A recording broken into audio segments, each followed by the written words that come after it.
আজ শেয়ার করব গরম ভাতে খাবার জন্য একদম পাবদা মাছের একটি ঝোলের রেসিপি। হাতে মাত্র 10 মিনিট থাকলেই কিন্তু এই রেসিপিটা তৈরি করে নিতে পারবেন।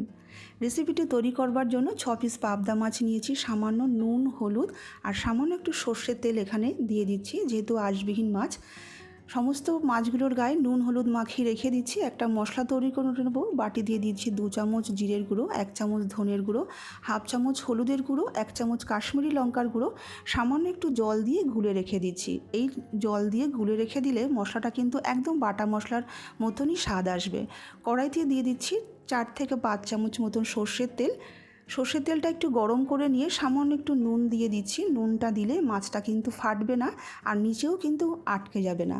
মাছটা একটা পিঠ হয়ে গেলে আর একটা পিঠ একটু উল্টে দিচ্ছি। একটু হালকা করে মাছটাকে ভেজে নেব, খুব কড়া করে আমি মাছটাকে ভাজবো না। মাছগুলো ভেজে আমি প্লেটে তুলে রেখে দিচ্ছি।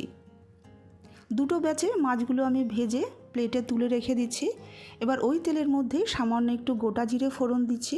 গ্যাসটাকে এই সময় আমি মিডিয়ামেই রেখেছি আর গুলে রাখা মশলাটাকে দিয়ে দিচ্ছি। ফোড়নটাকে একটু নাড়াচাড়া করে নিয়ে বেশ 2 থেকে 3 মিনিট একটু মশলাটাকে নাড়াচাড়া করে নিয়ে এক কাঁচা লঙ্কা আর একটা ছোট্ট টমেটো আমি এখানে বেটে রেখেছিলাম, সেটাকেও দিয়ে দিচ্ছি। খুব ভালো করে মশলাটাকে কষিয়ে নিয়ে যখন এরকম তেলটা রিলিজ হয়ে আসবে তখন এখানে দিয়ে দিচ্ছি হাফ গ্লাস মতন জল।